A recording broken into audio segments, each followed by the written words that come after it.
ذرياتنا قرة أعين واجعلنا للمتقين إماما জীবনের গুনাহ খাতা সবগুলি মাফ করে দিন।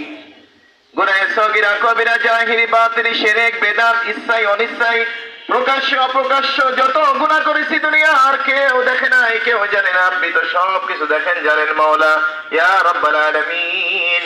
গোপনে আমাদের জীবনের গুনাহ মাদ্রাসা মসজিদ স্কুল কলেজ সমস্ত জায়গায় তার অবদান আছে মাওলা ইয়া রাব্বাল আলামিন। তাকে ভালোভাবে সমস্ত খারাপি থেকে দূর করে কাজ করার মতো তৌফিক দান করে দিন, সমস্ত হিংসা বিদ্বেষ তার থেকে দূর করে দিন ইয়া রাব্বাল আলামিন। আপনি তাকে সুস্থতা নসিব করুন। পরিশেষে মাওলা যে উদ্দেশ্যে একত্রিত হয়েছি